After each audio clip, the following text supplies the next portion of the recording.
You're listening to the Plug Podcast, music and more with Bushy and Metal Mike.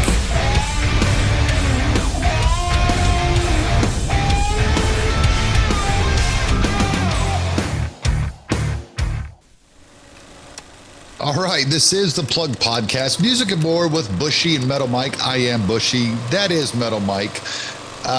Man, we're doing an episode today that we knew we would have to do eventually, but eventually, not yet. Metal Mike, introduce our guest. Well, like you being my co-host of this awesome podcast, he is the co-host of the Metal Mike Show. This is Bill Roseberry, aka to everybody and the listeners, Bildo for Rildo. And if he was to ever do a yacht rock show, it'd be Captain Bildo. Captain Bildo. Yeah. Oh, dude, it's hilarious, man. Well, I'll tell you later. Well, thanks for having me on, guys. This is dear to my heart. As you can see, I have my Ozzy shirt on. The king of metal, the god of metal. Yes. And just for you, Bushy, I wore my Cardinals hat because it's the kings of Missouri baseball, the gods of Missouri baseball. That's awesome because, look, we are an inclusive program here, so you've got cool on your shirt and gay on your head, and we're okay with that. Oh, yeah. Nobody's delusional and projecting. They're projecting their game. Royals fan. Yeah, Royals. Fuck the Royals. But Ozzy shirt too. We had another episode planned for tonight. We had to get a hold of that guest and push him because, man, talk about just devastating news. And I was thinking about it earlier today. Isn't it strange how somebody that you've never met, that your only interaction, especially for me, is through my stereo speakers and maybe my TV screen, back in the MTV days, can have such a profound effect on you. I was gutted. I heard about, we're talking about Ozzy Osbourne passing away yesterday, as we're recording this yesterday.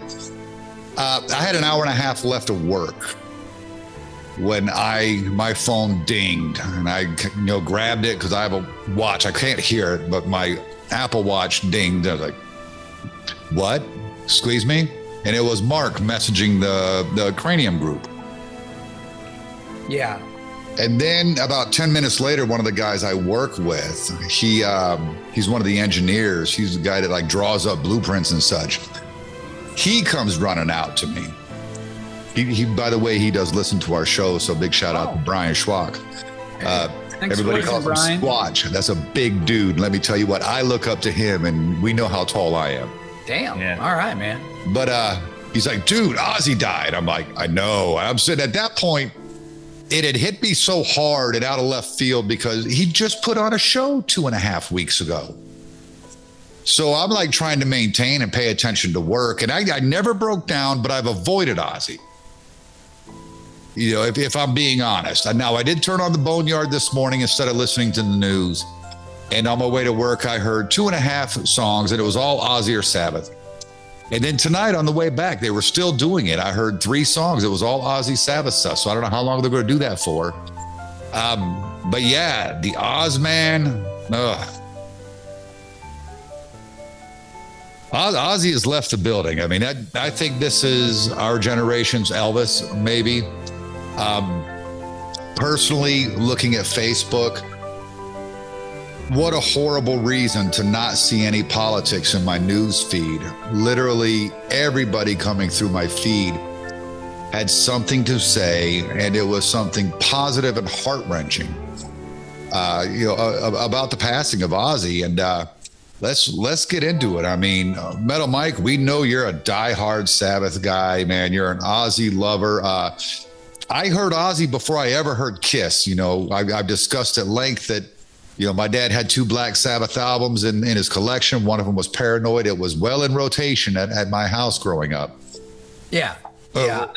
Good Lord. I mean, just, we'll talk to you. We'll talk to Bill. It was devastating. I was at work having a horrible day. It's just a lot of crazy drama and I don't want to get into it, but a lot of craziness at work. So much so that I'm thinking about finding another job. It's that bad, and I'm literally having the day from hell. Been having really the last couple of weeks of hell, and I get the news, and at first I was like, it's got to be a hoax. It's got to be, man. It just has to be. It was we've had a little bit of those. So a little bit of denial on my part, and then when it was confirmed. It was like a gut punch, but at the same time, man, I had to keep my composure. I couldn't lose my shit in front of my patients, man. Yeah. So, and even now, I haven't cried a whole lot, believe it or not. I know I'm gonna, but it's just, I mean, I've gotten a little teary-eyed, here or there, just a little bit, but but it's hard because it's like, I try to put it in perspective, like, well, you didn't know the man. I met him twice, but it was very brief. Class act both times, just super sweet guy. And that's everything I'm hearing now and all these testimonies. There's this guy who was running Ozzy a few days after the Back to the Beginning thing did this Comic-Con where he's in the green room on his throne meeting his fans. And this guy who organized it said, Ozzy's the kind of guy, dude, that another dude told a story where he was like, we tell him, well, hey, man, things are going to end at 9. Ozzy'd be like, they'll end when I say they end. Right. And he would wait and fucking greet every fan till 2 a.m. That's who Ozzy was, man. Pretty neat. And, Bill made a great point, which I'm going to let you speak. Yesterday. Are you? You're gonna let me speak? Yeah. That's a I'm gonna let surprising, Bushy. Yeah. But what I'm saying is, I think it should come from you. You're the one who said it. Is what I meant, fuckhead. So anyway, I love you, bro. But yeah, I just feel like, that at least there was a happy ending, and I'm gonna let Bill explain further what I mean by that. Go ahead, bro. Yeah, well, I'll start back to where I found out because I mean, obviously this isn't funny, right, but it is kind of, it involved Mike, how I found out. Our friend Amanda, I'm teaching a class and I work for the warehousing company and I train the new hires, and we have a beer distributorship that we have, and I don't think legally I can really say who our customers are, but was doing that, and it's a long day. There's a lot that goes into that, and I'm up at the podium, and our friend Amanda messages me, and she goes, "OMG, Ozzy, is Mike okay?"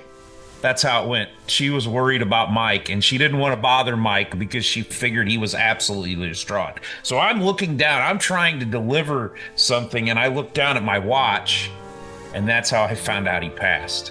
Wow. I was so busy, I couldn't really even let it affect me till the end.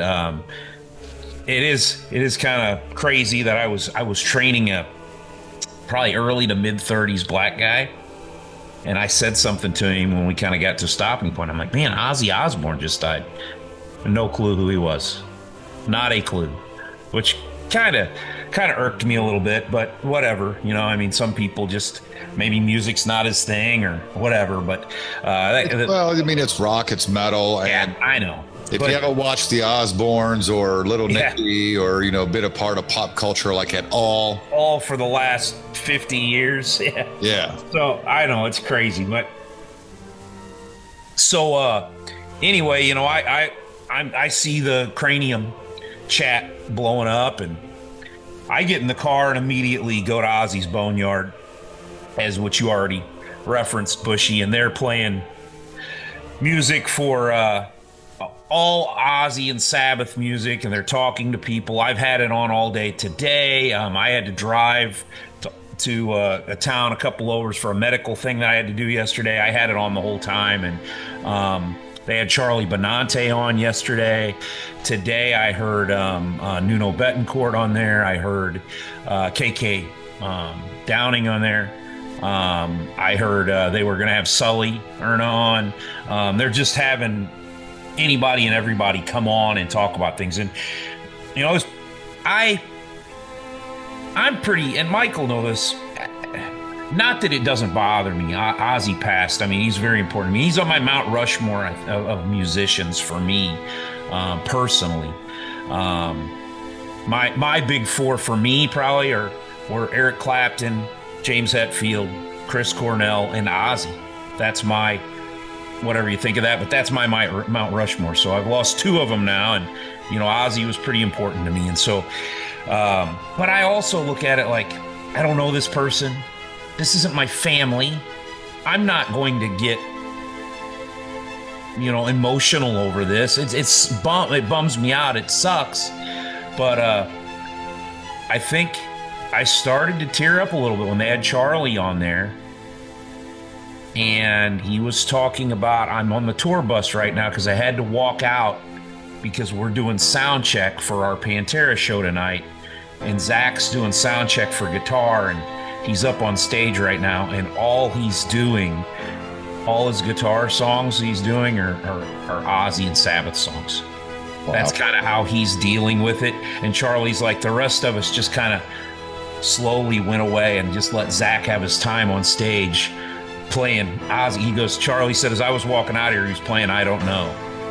And he was just like, it was getting to me, and I think that I started getting a little emotional at it. And then listening to Jeff last night on Cranium doing an entire show dedicated to Ozzy and Sabbath, it was just kind of therapy, I think, for the soul. And that's when Mike said you guys were doing this, I really wanted to come on. And but to what Mike was referencing as we were talking last night, I mean, who in the history of, the world can you think of that has actually gotten an opportunity to attend their celebration of life?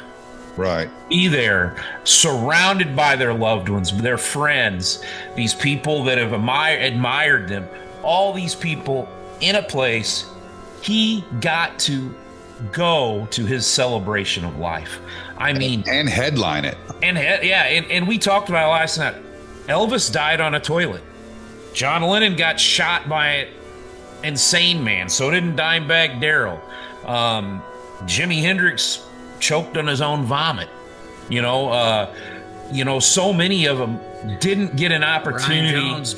Brian Jones drowned in his Morrison. Jim Morrison died in a bathtub. Yeah. Like I said last night, Kurt Cobain got shot by his wife. But Bang Splat, best Nirvana song ever. Sorry, I know. I've got to stop telling that. I know. So, but all, and that's how it is for most of us. My best friend died in January. He had a heart attack sitting in line to get his truck unloaded. He was sitting in his truck 3 or 4 hours away from here and then had to be brought back here to the family. He has no clue he just dies, and that's how it is for most of us. We don't get to go have a celebration for yourself. Yeah, we don't get to choreograph it. And right. Darn it, can we give some credit to Sharon for once? Because everybody craps all over Sharon, but she's kept this man going for years. Absolutely. She helped make this happen. And I'm not going to crap on Ozzy her. Osbourne, $190 million, the biggest fundraiser ever. All of it. He didn't take a dime. For hospice. All of it to charity. Yep. Yeah, for charity, for hospices and Parkinson's research and all kinds of things. And it was confirmed. And I knew it. I told Mom years ago on the Osbournes, when I noticed Ozzy was mumbling and trembling, I turned around to my mother and said, Mom, I think Ozzy's got Parkinson's. And that was what, the late 90s, early 2000s, wasn't it? Early Yes. 2000s. And sure shit, he got diagnosed in like 2003, 2004, somewhere around there. So maybe 2005. He got diagnosed then. So, they kept it quiet for a long time. But I had suspected for a long time, when people was making fun of him for mumbling. And part of that was also this, he got... You know how it is. Ozzy had a problem with substance abuse. It's no secret. Absolutely. We all know. Yeah. He was very candid. Even though he wasn't no longer doing the street drugs, his doctor kept giving him pills. Ooh, and you want my personal opinion? I suspect that's what's going on with Ace Frehley these days. I think Ace is popping pills, man. But, and Ozzy was. Ozzy was one of the most candid, transparent, authentic, celebrities we've ever had. We will probably ever have. I mean, what you saw is what you yeah, got. I mean, maybe Willie Nelson's out of that same mold. When he goes, it's going to rock people just as hard in that genre of music. Oh yeah.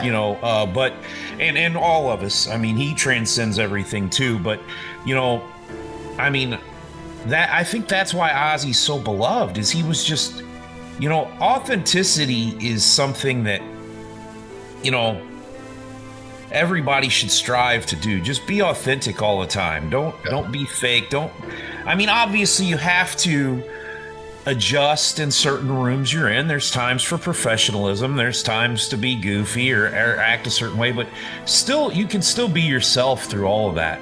And that man was 110% himself at all times. And proof positive that growth and change is possible in all of us.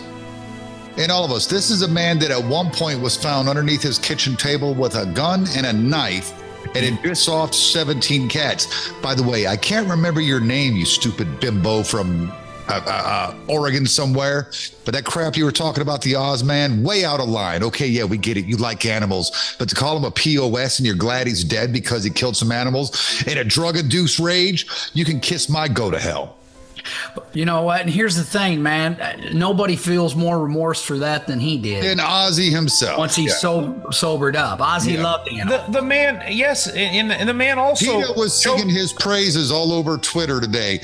And not just U.S., PETA. I was looking at UK, Australia. I was looking all over the world. Right. PETA was celebrating him. The man damn near killed his wife, choking her in a drug-induced rage. I mean, it's a from everything you hear... There are people that say, fucked up Ozzy wasn't as sweet of a man as sober Ozzy that you'd get to meet. I mean, there were things that he did, and I mean, I know he's ashamed of that. I mean, if you watch God Bless Ozzy Osbourne, he talks about waking up in a cell and wondering why he's there, and they said that Sharon was in the hospital because he tried to choke her to death. He couldn't believe it, and he just broke down and just cried and cried and cried. I mean, he was like, he couldn't believe that he would do something like that. Well, what's the creepy thing is what apparently he said to her, because he got so messed up on vodka. It was a case of vodka that the Russian promoters gave the Osbournes as a gift for the Moscow Music Peace Festival, which Ozzy totally stole the show there. And he finds it. He's bored one day. Got completely just destroyed. And she said that he just looked at her and said, "We have decided that you have to go." Yeah. And she didn't take him. She's like, "Okay, Ozzy," and then he tried to strangle her, man. So I can say this about vodka. It's the only thing that ever gets me blackout. Now, I have a different approach because when vodka and I get together, I always have a real good time. Yeah. Actually, I kind of do some of my best work. Mm-hmm. The trouble is, I never have any recollection whatsoever when me and vodka get together. Well, apparently Ozzy didn't remember a damn thing. Yeah, well, it makes perfect sense. That's the worst you've ever seen me on. If I'm doing if I've been drinking, it's vodka. I like it a lot, but I'll black out on vodka. Them potatoes will kick your tail. Yeah. I mean, them Russians don't fuck around when it comes to their liquor. So, and people like that, or anybody just being all judgmental, it's like, fuck off, okay? I'm going to say it. I don't have any respect for any purple hairs and blue hairs and red hairs anyway. I'm sorry. I'm not talking about you gingers. I know what you're talking about. I'm talking about you fakes out there with your holier-than-thou attitudes. And look, I'm a reformed Christian. I won't say born again because I always was one. But I finally came back, whatever. But you guys are scumbags. You're scumbags. Well, they're not, and it just like there's been a few religious people that have shot their mouth off about how he ain't in heaven, he's in hell or whatever. And I just posted, I think you may have seen it, Bushy. There was this guy, I didn't know about this. I read that. I knew today. about this when you posted it. The guy that brought the gospel to Ozzy. Yeah, and it was an easy to read Bible because Ozzy's got dyslexia. People sometimes forget that. And he was like, oh, wow, this is really cool. I can understand this, and he just loved that Bible. It even has my name on it, he said. I mean, which is just such an Ozzy thing to say. Well, I've had that same talk with my daughter. Like, I have the King James version. Yeah. But I can read it. I understand it. I went to much better schools than even she went to. She went to schools in New York and then finished up down here. Now, the schools down here are horrible. Horrible. I read Facebook every day, and these hillbilly podunks out here that'll talk about I don't know, but it's N-O. I know it's the English language. It irritates me. Everybody in this podcast, we're all grammar Nazis. Every one of us are. Try. The one thing I can't understand is when you try to blame it on your regional upbringing. Oh, yeah, there they are, making fun of the mountain folk again. Look, where you're from does not excuse ignorance. No, I mean, considering our vice president is mountain folk. Try and be a former professional writer, and I mean, it's still actually paid to write stuff, and do that, and now go into the warehousing industry and try and see how people write articles in there. I'm actually on an employee resource group where I write leadership articles that go over our entire, network overseas and everything. And people are like, "Oh my God, this is so great!" Because I'm like a fish out of water. I can literally write. Most people there, they're you'll read a safety document and I can find all kinds of errors in it. A lot of times it's grammatical errors or things like that. That's because people don't read books anymore. There's a stigma against reading books, and it's like, you morons, find something you like. We like rock and heavy metal stars. Read those books. Read something. Read something. It doesn't. I get stuff now, Bushy, for when I first started writing the newspaper industry, it wasn't anything to write a 800 1,000 word story, and by the end I was writing 400 or 500 word stories and stuff like that. And now people will be like, "Man, you're a good writer, but do you have to write so much?" It's like 400 or 500 words. Wow. I'll write like a food review that I do. They I want get 2-3 paragraphs. 500 or 600 word story about a restaurant and the food and everything. A local, business, and people will be like, "Man, you're a good writer, but man, do you have to write so much?" I'm like, it's fucking 600 words. Well, dude, I'm telling you, and I think part of it is, and again, that's like we always talk about the internet and the good sides and the bad sides. The good side is what we're doing right now. Yeah. No, we wouldn't even know Bushy if it weren't for, Sure, the internet and social networking. One of the worst things the internet ever gave to me. But but at the same time, and then having to do Chinese Democracy as a review, that was pretty scarring to me. But other than that, I kid. Just how I know you're gay. It's okay. I still love you. Okay. Okay, dude. More like the other way around. For I don't know. Okay, that's another story, another topic. I don't want to get down that vortex. All I'm saying is, it's like people's attention spans are just fucking pathetic now. They just don't have. It's like it's got to be instant. Sure, and that's because of instant the internet. gratification. Instant gratification, and they're so spoiled too, man. Like now you got all this thing where you can stream and stuff. And my God, man, we grew up in an era when you had 3 or 4 channels, baby, and that was it. Well, Let's reel it back into the OZZman. Yeah, I was going to say, it's interesting you saying that, the instant gratification, although this wasn't gratifying news at all. No, not at all. I'm seeing a meme come up that says this is bigger than Michael Jackson's death. I disagree. I think it's every bit as big because Michael Jackson. I think it's as big. I don't know if it's bigger. It's the king. He was the king of pop. And Michael was beloved. Michael was in his prime. He was young. He was younger. The difference is we didn't have the internet. It wasn't able to spread the way this was instantaneous. Okay, one news station reported it. Mark was immediately in the chat, and we all knew. Mm-hmm. Now, Mike was a lot like me. It's like, I'm trying to confirm. So I'm instantly going to every other news source I know, both sides of the aisle, didn't care. I'm looking for confirmation. And it took a little while for somebody else to grab it. First I saw Sky, and then I saw the Sun over there was reporting it. I was like, there's two, but the Sun's kind of tabloidy, so who knows? Then it was the New York Post, and I'm like, well, the Post can be kind of tabloidy sometimes, so I don't know. But then it started hitting all the main ones, and I was like, oh my God, it's done. You're right. Mike died in 2009. Now, I had an internet. We had the internet, but not like now. It was different. We had dial-up.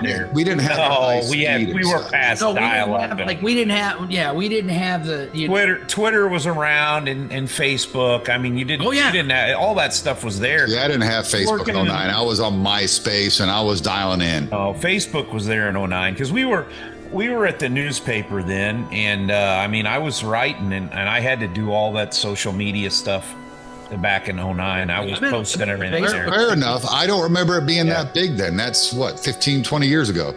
It still wasn't as instant gratification, I don't think. Or instant instant knowledge, It didn't have YouTube wasn't as big then. You didn't have. But Twitter. You didn't have as many of the streaming services. Things like that. Point. It was on the internet, but it was really on TV. That's how I found out about Michael. I was watching. Right. You have to get home from work, or you have to. But on the radio, a station break. All the things have gotten, but even TV network. Okay, right there, TV network, man. I remember when growing up as a kid and say, it's horrible times we live in. It's horrible times. And even then, my dad would make the point that we have not instant communication, but back then you had television, you had radio, you had, when something bad happened, people knew about it a lot faster than they did 200, 300 years ago. Yeah, you didn't have to wait weeks for it to get across the country and then or the world or wherever you happen to be. You would get it, and a lot of times word of mouth even then, would travel fast, but not like when we got radio and television and then, and the internet's just that, but on steroids, For Ozzy too, with XM radio, which is much bigger than it was in 09, he has his own station on there. Yeah. So there is a platform to just talk about Ozzy. All the fans can go there. Everybody can do that. And then, Jeff did the same exact thing on Cranium last night. There's internet radio that wasn't around. The podcasting wasn't around in 2009. That's where it's gotten bigger. There was social media. There was more instant information in 09 still, but it's not just like gotten now. So much bigger now. I got a question for you guys. I was actually worse off this morning. I had that feeling, maybe not your dad, because that's horrible and still it's a pit in my stomach, but one of your favorite uncles. I got up and I was just down. I was depressed. And of course I turn on the news and man, the tributes were rolling in even on this news channel, which I thought was kind of strange, the channel I watch. And there was a guy that's my age or better that was just speaking so prolifically about Ozzy and how much he impacted him. And I'm like, this is one of those straight edge, hair parted over to the side, professional types, man. This guy touched everybody. Sure. Because he created with Bill, Geezer, and Tony. He created a style of music that had never been heard before, and it's touched all of us. I don't think any of us don't have a story of how, man, I was in this place at this time and metal saved my life. Like, metal saved my life. It pulled me out of this hole. You know, I decided I wasn't going to run away because of this. You know, metal does that for people, and it gets such a bad rap because you've got Ozzy is constantly referred to as the Prince of Darkness. I rebuke and reject that title. Lucifer is the Prince of Darkness because he brings pain and suffering, and Ozzy brought freaking joy and light to people. I'm with you on that, Bushy. I never really liked that nickname. I hate that thing. And that shit only started with the Osbournes. Nobody was calling him the Prince of Darkness for that. I've never heard that before ever. It's always the Madman. Yes. Always the Madman. I thought I remembered that from when I was a kid, the Prince of Darkness. But for me, it was. I remember hearing. I thought I'd heard that way before that. The only time I have ever heard really Prince of Darkness was that Alice Cooper song. So the only time I've ever heard that involved in metal. I thought it was way before that, but there was a guy that's when it became really prevalent. I heard a guy in an interview last night that was talking about him too that I watched. Where one of the things about he was kind of like the, he was the voodoo taboo guy that mainstream was against him. Until the Osbournes came out, and he kind of reinvented himself to the mainstream, and at that point he became. I mean, he didn't really do anything any different. I think it brought him out to people more in masses, and he became this beloved pop culture icon. Yes, and after people that, saw how funny he was. Yeah. John's tribute was talking about his amazing musical talent. The funniest guy he's ever met. That's what, Elton John. I saw that too. Yes. And dude, I mean, I remember one of the first documentaries I ever saw of Ozzy was like right around the time No More Tears came out. It's literally him. It's like behind the scenes of them recording that album, and Bill Ward was on there. And he says that, he goes, to me, Ozzy's a very funny man. He's incredibly funny. God, I've always told him, if you get tired of doing the fucking music, you can always be a fucking comedian, Oz. Because, and it's true. I mean, Ozzy is hilarious, man. I mean, he's cracked me up on many occasions. And I'll tell you what gave MTV the idea to even do that was the episode they did of Cribs. And he was hilarious because one of the things he kept doing was messing with Kelly. They're in their house and all that, and she's all into those boy bands, and Ozzy's going, Backstreet Boys, NSYNC, Kelly, NSYNC. She's like, stop it, Daddy, and he's teasing her, and everybody's dying, and I mean, and that's what MTV was like, well, we need a whole season of this. This is great, and I do think in some ways, in some metal circles, though, it also started a backlash, unfortunately.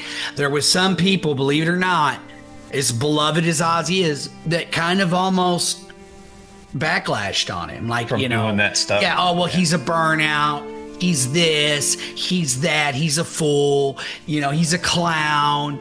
And then, you got the whole thing with Bob Daisley. Somebody be human. And then Bob Daisley, of course, claiming he did every fucking thing. And look, to all you Bob Daisley people out there, man, Bob is an amazing bass player, and he's a great musician, and he's done a lot of great things, but let's be real about it. None of you would even know who the fuck Bob Daisley was without Ozzy Osbourne. Period. They brought out the best in each other. They had unique chemistry, and it sucks that things went sour the way they did.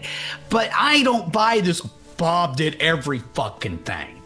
No. Did he probably write most of the lyrics? Sure. But Ozzy's the one that wrote all the melodies, and that's very important in song structure. In fact, Electric Funeral, da-na-na-na-na, Ozzy wrote that. Ozzy fucking wrote that. And Ozzy did write lyrics from time to time. So fuck off to all you haters, and fuck off to you motherfuckers that were talking shit on this back to the beginning thing. Yeah. All I heard was people bitching. Oh, it's not a full concert. Oh, it's just, he's going to make a fool of himself. You know what, man? It wasn't about that. Ozzy, clearly, I saw some footage, man. He was struggling with Mama I'm Coming Home. anybody that was expecting Ozzy, who was practically on his fucking deathbed, to fucking sound like prime Ozzy's a moron. We were there. Those people came there. They bought the tickets. They went there, and people got the streaming because it was a celebration of the man, his life, his career, his legacy, and the legacy of Black Sabbath, man. Like Bill said, he got to celebrate. He got to feel the love for one last time. That's it right there. He got to feel the love from all of his fans. How dare you fucking begrudge him that? Fuck you. His friends, his peers, his mentees, guys like, Motley Crue or Guns N' Roses or Tom Morello or anybody that's from Motley Crue. All those guys were kind of like mentees to him. They were guys that he saw come up. Right. I said Metallica, Anthrax, anything like all them Pantera, all those guys. Yeah. So, and one thing I was going to say, this was a story Nuno said, and it kind of goes into showing how funny Ozzy was too. So Nuno was saying that in 96 or 97, he got asked to be Ozzy's guitarist. He said he couldn't remember. He said it was 95, 96, 97. He got asked to be Ozzy's guitarist at one point. When he was 15 years old after Randy died, he made a tape and sent it in because he wanted to replace Randy for Ozzy. And it never got responded to. He says, I don't even know if it ever got heard or anything. And anyway, he was doing things on his own, and he says, I'm trying to forge my own path at the time. And he goes, I couldn't even believe that I'd said this, but I looked at my agent, who was also Ozzy's agent at the time, and I said, thank you, but no, I'm going to keep doing what I'm doing. And he turned down being Ozzy's guitarist. So fast forward to back, back to the beginning, and he's sitting there and he's talking to Ozzy at the end after he played and everything. And Nuno did 10 songs, I think, at the show, is what they were saying today, more than anyone else. And he's holding Ozzy's hand and he's talking to him, and he goes, Ozzy, I just want to thank you for the years of all the things that you've done for me personally, helped me find a love for music, and find, things that you've done as a friend, and helped me get into different places. He goes, I appreciate everything you've done for all of us as musicians.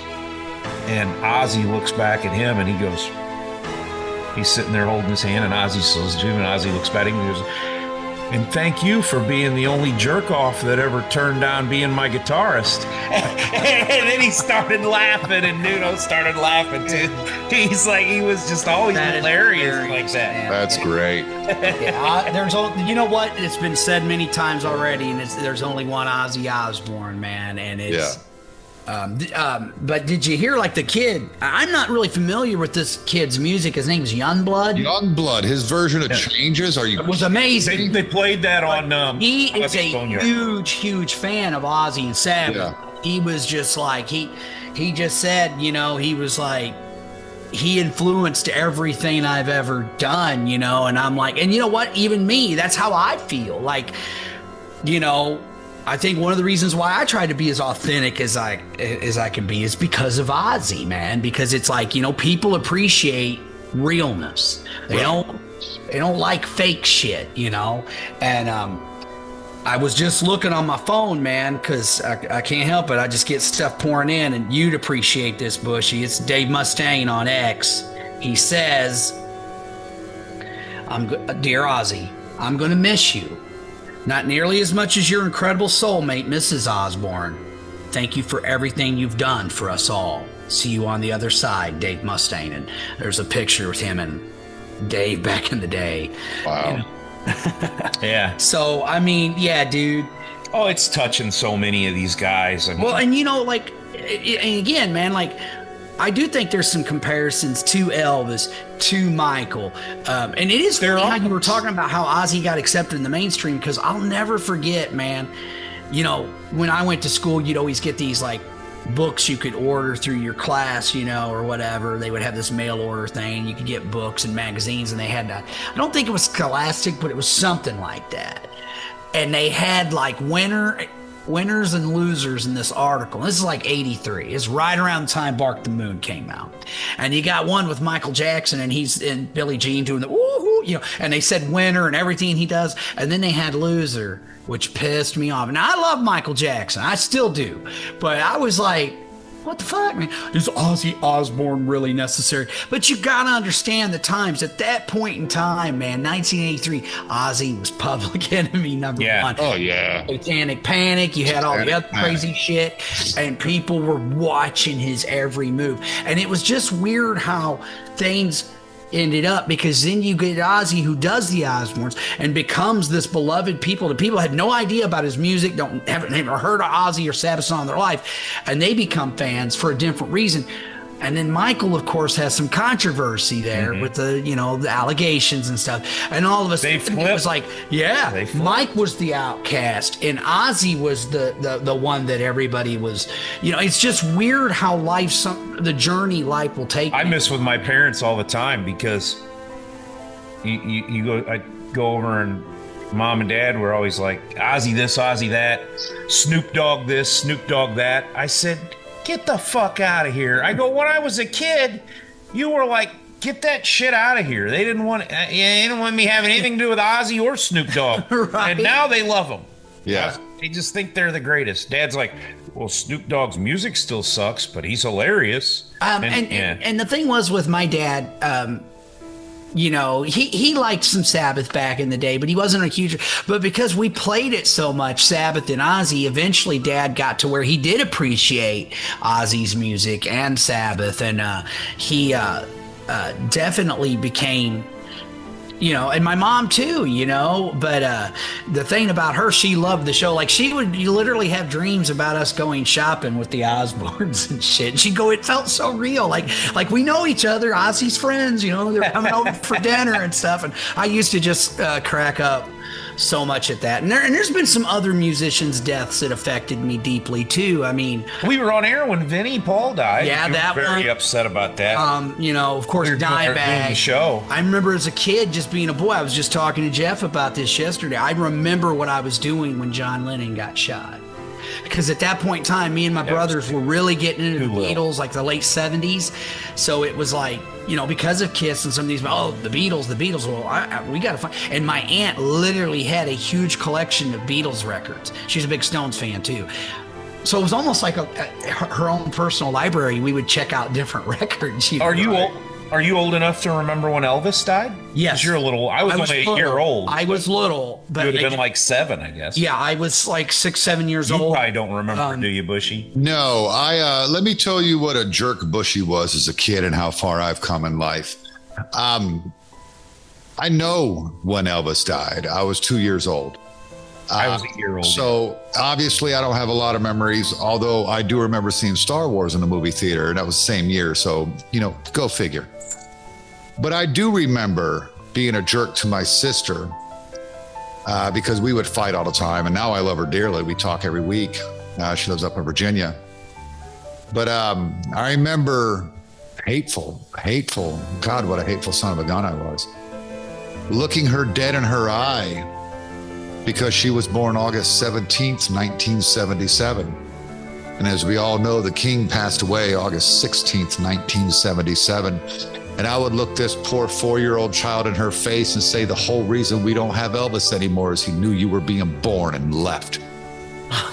I was a horrible big brother. That's terrible. Until maybe she was 8 or 10. I was the worst. I was the absolute worst.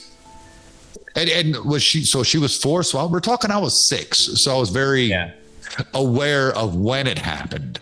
Right. So I've always had my finger on music.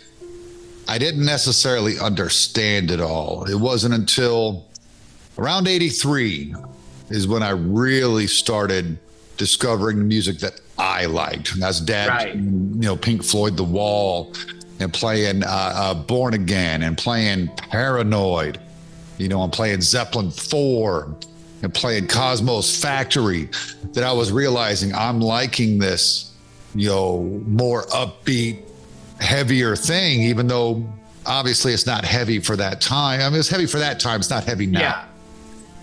And then of course he comes home and throws those two records at me in late 83, early 84. And that sent me right down the rabbit hole where I've been a rock metal guy ever since. Yeah. But to act like Sabbath and Ozzy had no influence on me whatsoever. Are you kidding me? Now, I have the unpopular opinion because I'm younger. 50-year-old man is younger. The Ultimate Sin is one of my favorite Ozzy records, but that record was really hitting big when I was really getting into it. Once I got back to the States in late 86 and then got to school in January of 87, and I'm listening to the radio every day on the way to school, and you start hearing this stuff, and MTV's coming out, and and when I say coming out, it's because the town I lived in didn't have cable for the longest time. Right. And I'm starting to see the Ultimate Sin video. And I thought that was hilarious. Ozzy as an oil tycoon. Come on, that's freaking funny. Yeah. People that didn't get that, you're silly. I don't care if especially it was, again. Look at the glamming. Times. What was the big TV during that? Dallas. He was JR, and JR was the evil guy. Right. JR was the best. Still my favorite. He had this one line. I forget which season, because I own every season of Dallas. But JR is talking to his wife, Sue Ellen, and he says, "Sue Ellen, I'm doing my best not to strangle you. Don't tempt me." Yeah. And I was like, that was just such a cold line delivered. You couldn't deliver that line in modern times. That's strictly an 80s line, but it was so funny. So to see Ozzy dressed up as an oil tycoon, and then to see Shot in the Dark with a smoking babe that ends up being on the cover, it's that's when I really got into Ozzy. And of course from there I started seeing the other videos. I'd never seen the Crazy Train video, and that one blew me away. Yeah. I had at that point not heard Diary of a Madman, which is probably my favorite Ozzy solo record out there, and definitely my favorite track that he's ever been. It's a masterpiece. It's absolutely a perfect song. Mm-hmm. But to act like this guy just has, everyone's Rob Halford, metal god. Fair enough. But I remember me and my stepdad, the guy that introduced me to a lot of the metal we've discussed here on the show, Metal Mike, talking one day, and I was 12, 13. And it's like, if Elvis is the king of rock and roll, we were watching a live version of from the Ultimate Sin tour where he's coming out of the dragon and everything. Yeah. And the Ultimate Ozzy, I think is what that was called. It was it was filmed in Kansas City, believe it or not. Yeah. But he says, if Elvis is the king of rock and roll, Elvis is the king of metal. And I have stood by that forever. He is. Mm-hmm. Forever. He is. I don't see how you can debate called him the Godfather. Fair enough. I like that term too. Another term I heard was the maestro of metal, and I'm like, that works too. I mean, and look, that's not taking create a sound. Help create a sound that had never been heard before. And that's not taking anything away from the other three guys, because I'm telling you right now, I said that earlier. Without Geezer, Bill, and Tony, that sound doesn't exist. You got Ozzy's vocals over a Beatles type sound, and that's not going to work. And the thing he never gets out of the pubs. With also the fact that, because I always thought for years it was going to be Bill that was going to go first. I really did. People have to keep in mind, there was a reason why in the tour, the last Sabbath tour I saw, didn't have Bill. It had Tommy, Ozzy's drummer. Pluto, yeah. Klutofus. And who was amazing, by the way. But it did bother me that Bill wasn't there. And it was Brad Wilk on the studio record version. And the studio or 13, and it did bother me. I'm not going to lie. I wanted to see Bill. I wanted that last Spinal Sabbath album. We never really got it. I know part of it was because Ozzy and those guys were concerned, because drums is out of any instrument, drums is the most physically demanding thing to do. Yeah. And Bill's had heart attacks. He's had, from what I understand, an Ozzy, and then they were worried that Bill wouldn't be able to do it. night after night after night on a tour, or even, I mean, I think towards the end there, they were kind of doing what Metallica does. When they come to town, they kind of stay a whole week there and do 2 shows. Stones do the same thing. Yes. But I think that I always thought Bill was going to be the one to go first. It just goes to show you just don't know where life's going to go. Yeah, you never know when your number's up. Yeah, I mean, look at again, Phil, especially when Phil was still strung out on heroin. When I seen him with what was the band he had? It was with Clutch. Down. No, it wasn't Down. Phil Samo and the Illegals. No, it wasn't that one. It's his. I can't remember. Oh God, I can't remember right off. But I saw him, and not a bad band, had Hank the Third in the band too. Oh yeah, I can't remember the name of them. I don't remember. Oh God, it's driving me Hank nuts. Williams. But when Phil, he was just so fucked up on stage, like bad, man. He was babbling and not making any sense, and it broke my heart. And I remember going, I don't think he's going to live much longer if he keeps going the way. And I still stand by that. Like if he'd have kept going down that path, Phil would have died first, I think. But he got cleaned up, and then nobody could have predicted what happened to Dime. I mean, that was just insane. Yeah. So it just goes to show you just never Worse know. than what happened to Lennon.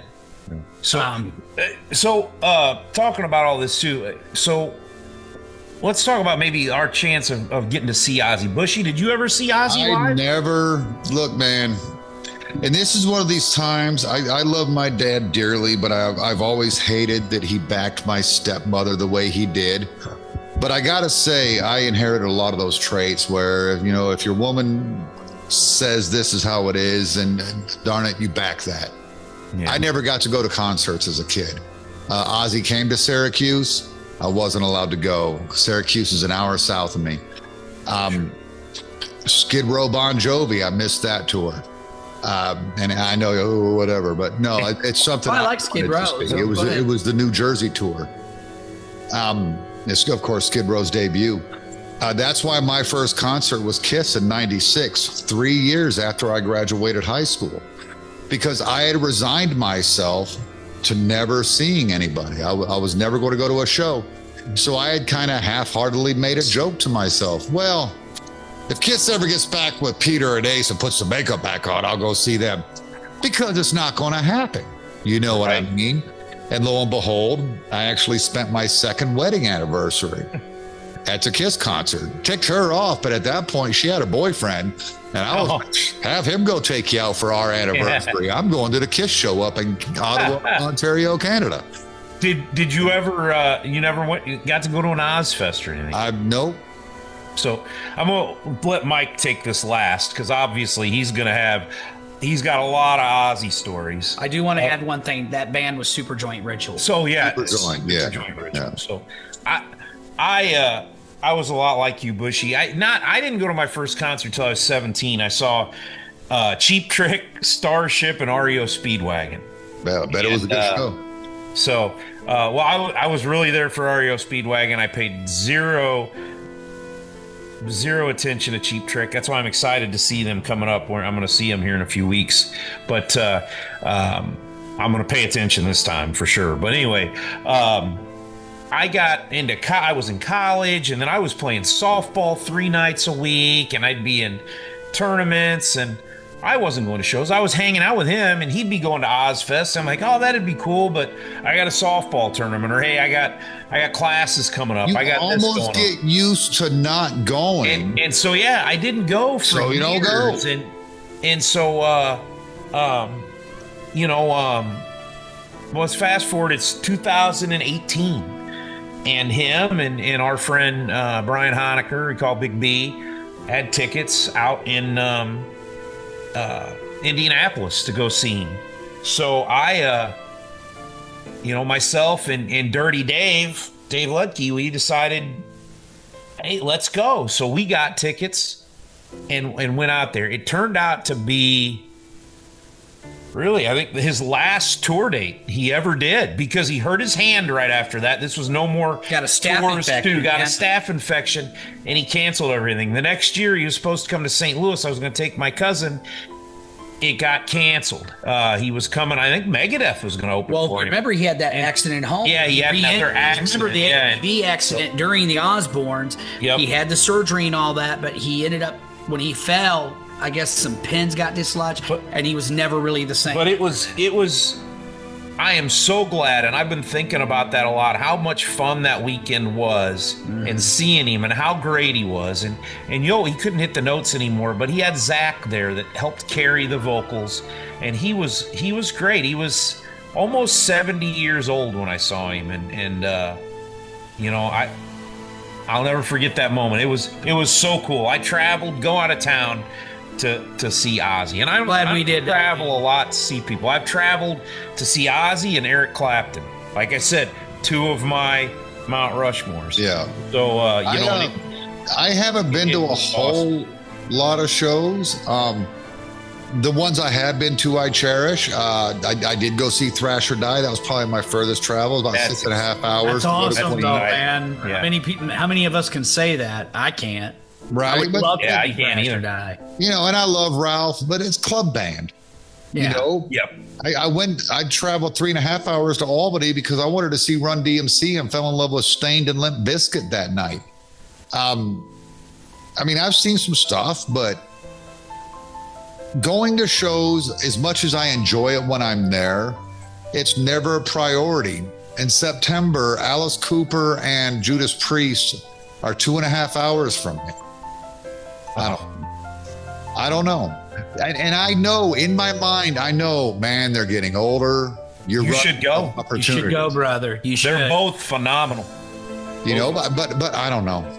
I don't know. I don't know any metalheads around here. I wish I lived closer, because I would drag you out by your beard. We go all the time, man. I mean, Miranda and I just went to see Buddy Guy. We got tickets to see Kingfish Ingram later this year. We're going to see Rod Stewart and Cheap Trick. Mike and I, and a friend of ours plays with Rod Stewart. Andrea's a fiddle player. She grew up with us. We're going to meet up with her that night. Brian Honecker's going with us there too. We got tickets to see David Lee Roth. He's going to be at Bristol, which is an hour and a half from me, and I didn't grab those tickets either. Getting tickets to see Christopher Cross, Men at Work, and Toto also, so we can ride like the wind. Nice. And then Max and Igor are coming to do the entire Arise album, and they're going to have Fear Factory with them. The Swords. We're going to go see that. I'm kind of interested in seeing that. Mike, that's this Sunday. Oh shit! Well, never mind then.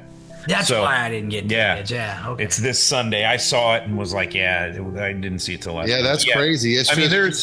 I'm done after I get the Cavalera and the Christopher Cross stuff. I'm done the rest of the year, because that's a lot of money spent on. And I've already seen Jerry Cantrell this year. We've seen Jerry Cantrell. We've seen Billy Gibbons.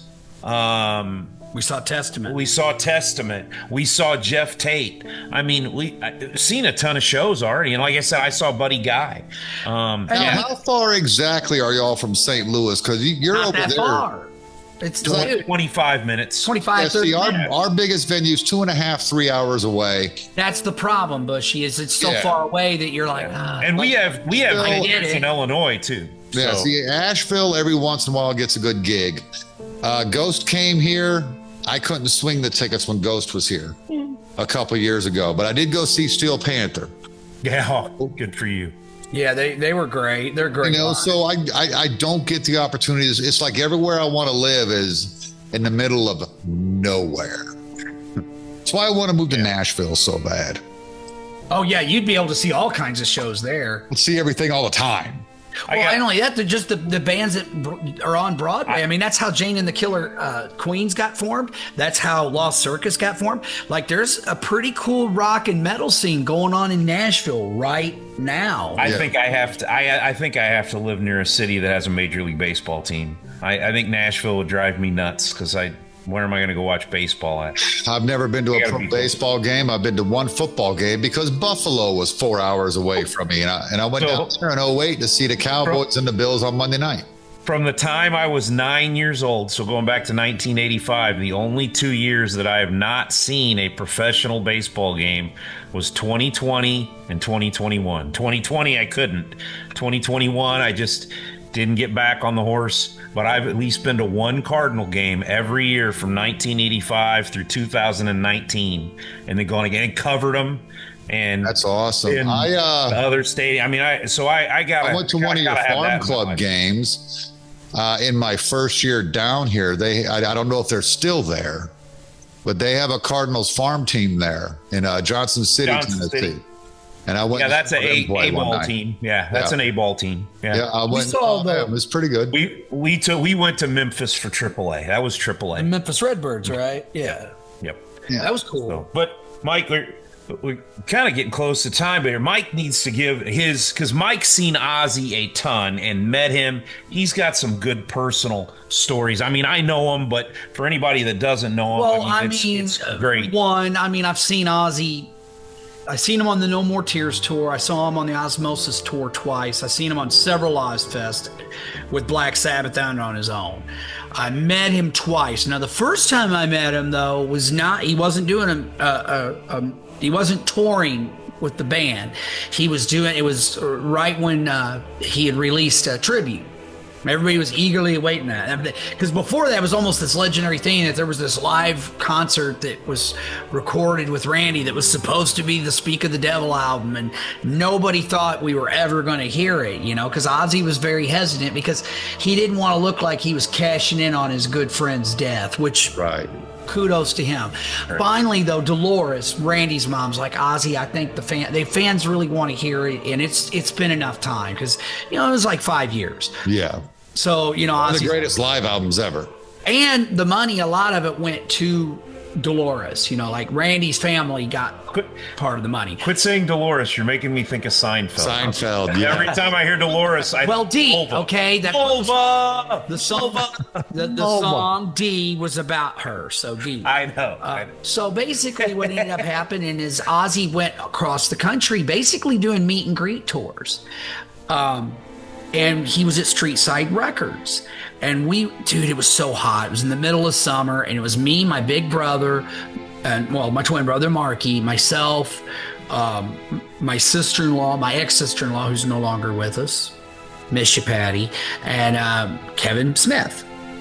And and Jackie. And we waited all day. God, it was so fucking hot, man. And there was a controversy thing, too, because this hot chick had Ozzy sign her tits, and she flashed us. And at first, the cops were going to arrest her, and the whole crowd started chanting, bullshit.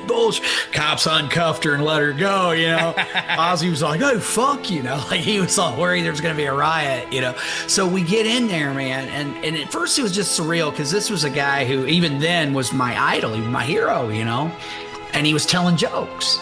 And he was looking right at us as I can't even remember the joke, Bushy, because it was just like, what? And he's telling all these jokes. And the minute he sees my sister-in-law, who was pregnant out to here, she was about to pop with my nephew, Kane. And Ozzy stops what he's doing and goes, are you all right, honey? Comes and grabs her, has her sit down next to him get under this fine babe. Has him fucking pour her a cold glass of water to cool off. She had no money, so I was going to buy her something to get something to sign. Ozzy was like, get that banner down there. And, the OZZman, you're going to do what he tells you to do. So and he signs it for her, took pictures with her. Because they were rushing us out so quick, I didn't get to take any pictures with her, but it was so cool because she's sticking out her belly and Ozzy's like behind her doing his Ozzy thing with his hand on her stomach. That's Jackie, awesome. To this day, still has those photos. I really wish he'd give us a copy of it. I mean, I've told Kane more than once, you were touched by the OZZman, dude. You're right.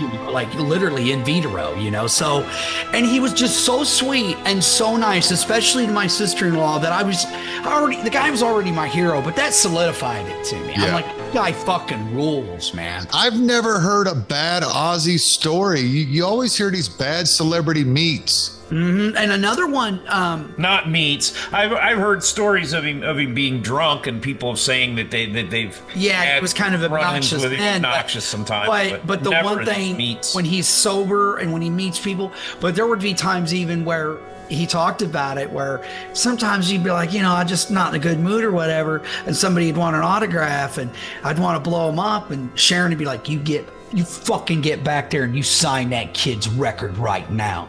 And he'd be like, do you think so? I mean, she'd be like, dude, worry when they don't want your fucking autograph. You know, and he always tried to, and I know he loves his fans. He loved his fans. He loved us, man. He realized, Ozzy was smart enough to realize, he would say it literally on stage, man. I got emotional the last time I saw him. Thank you for my life. That's what he said to us. He said that. He said something like that on the Back to the Beginning tour. Yeah, he said it more than once, man. Yeah. He said that in Indianapolis, He said it on the No More Tears tour, too, which was the original No More Tours. Because at the time, his wife thought he thought he'd been diagnosed with MS. Yeah. And later found out that wasn't the case. And the doctor even told him, he's like, what did this doctor tell you?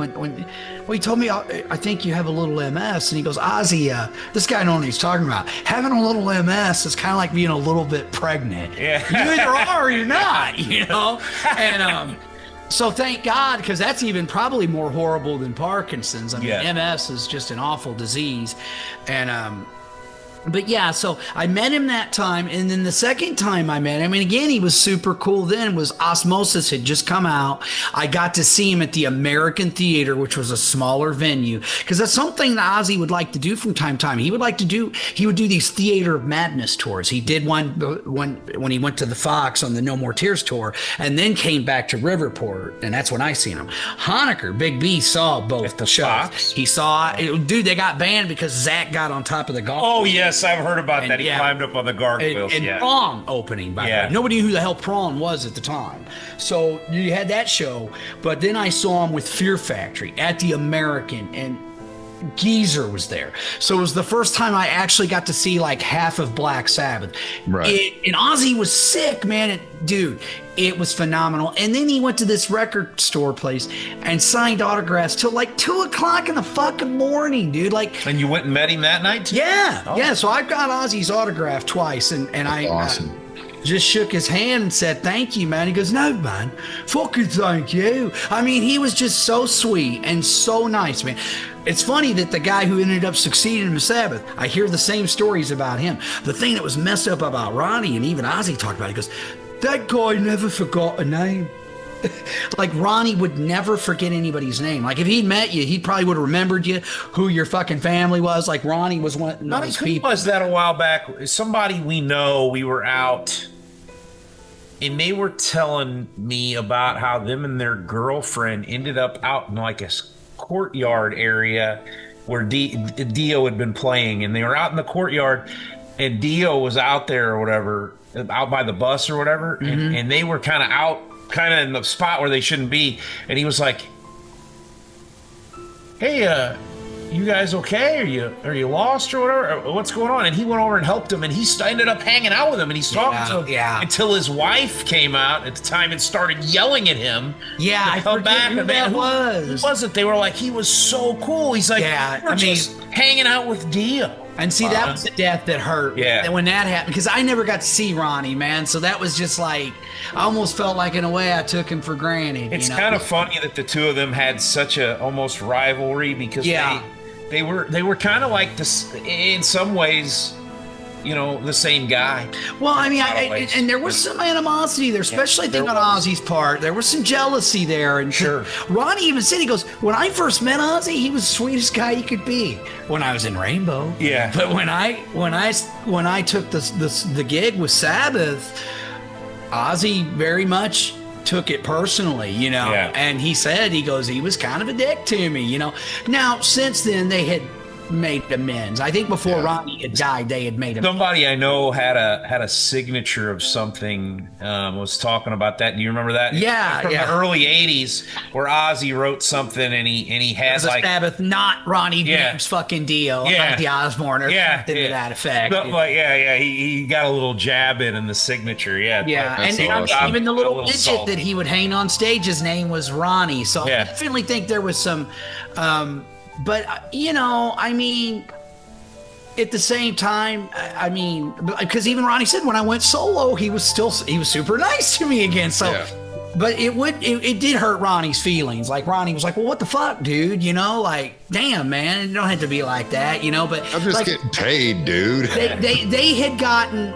past that though, you know. I think even before Ronnie got sick, and when Ronnie got sick, he said the first people that reached out for him and it blew him away was Ozzy and Sharon. And part of the reason why is because Sharon had that cancer, and you know, Ozzy was just, you know, freaking out over it, and you know, they had to go through all that. So Ozzy was like, hey, Ozzy and Sharon's like, if you guys need anything, just I was watching a video about that today where Sharon was talking about how he was picking her up and carrying her to the bathroom and back. And he's like, that's just what you do. I mean, you know. Right. Yeah. What an amazing love story. And I know a lot of us fans have really bagged on Sharon because we feel like she's been pushing him too hard.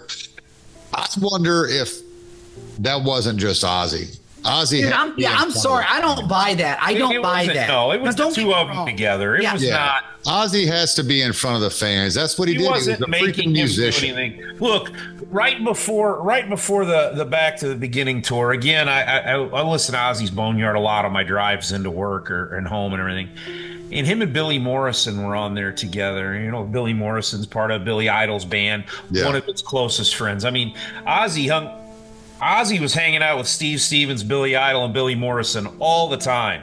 Those were his boys. And Billy does stuff on the Boneyard all the time. And him and Billy Billy was interviewing him before the Back to the Beginning.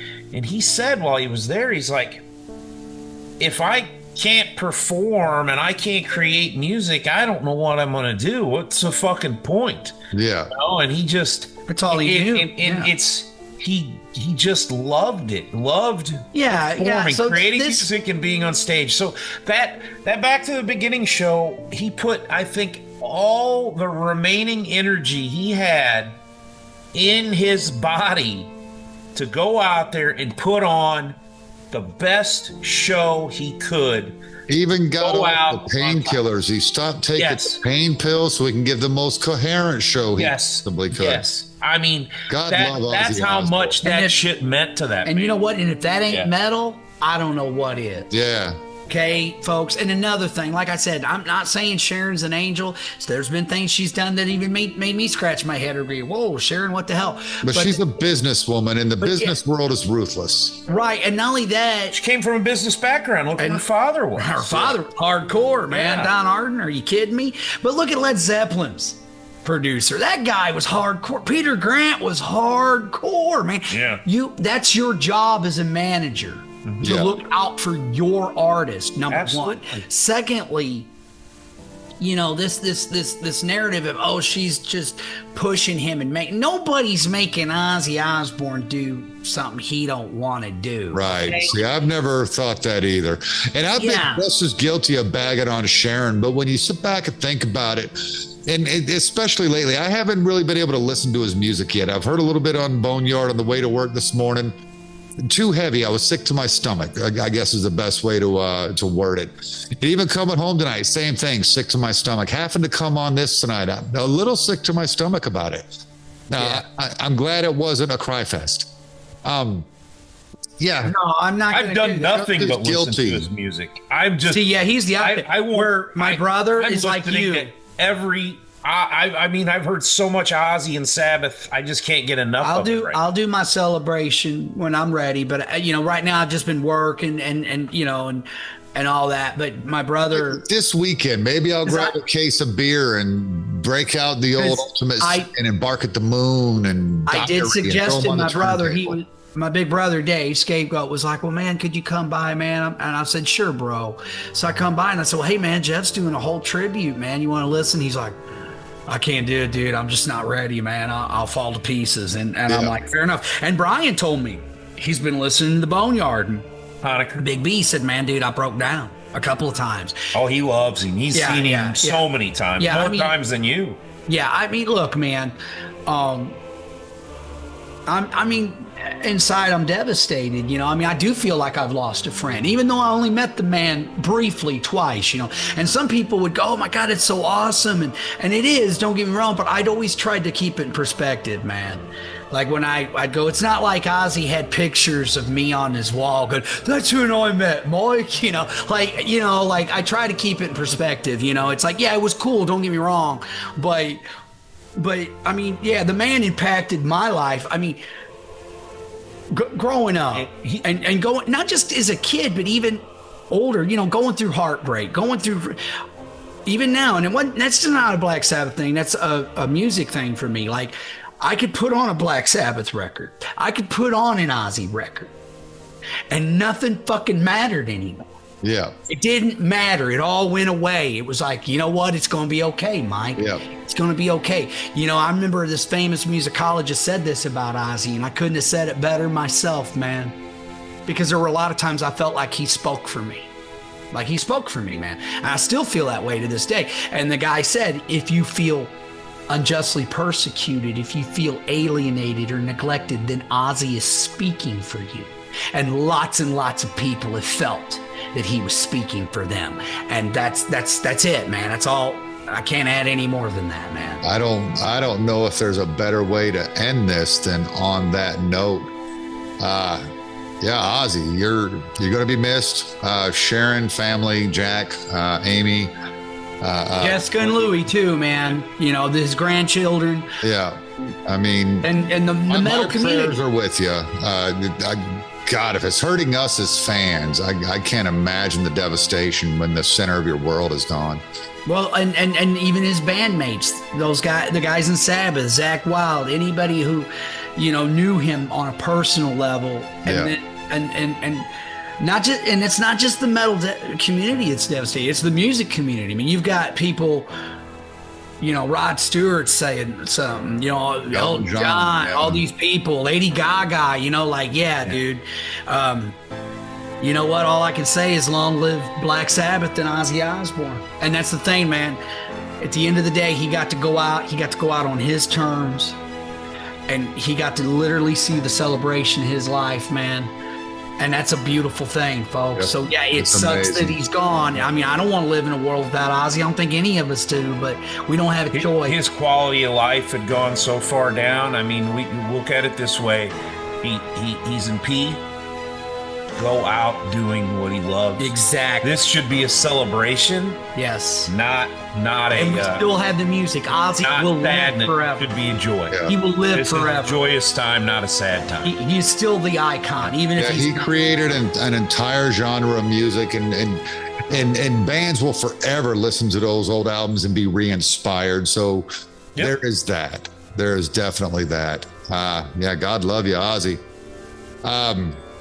Bildo, thanks for coming on, man. I've enjoyed your tales. Real, dude. Yeah, no really problem. Appreciate it. No problem. Well, thanks for having me, man. I you know, just I'm always around. Minute, you know, whatever. Yeah. Whatever, dude. No, you're welcome on anytime, man. Anytime. Well, I mean, he better be. He's my co-host, dude. I don't care about not just on the show, but in life, too. Kind of my co-host even in life, man. You know, it's like, whoa, kind of crazy. You kind of are, dude. But I'm the star. That's a little gay, Bushy. Just being a little gay. It goes back to that hat. Yeah. Oh, okay, dude. Whatever, dude. Metal Mike, get us out of here. You know what, man? Keep fighting the good fight. Stay metal to your dying breath, man. To all my fellow music lovers, Ozzy bless. Heck yeah. Buy vinyl. We'll see you next time.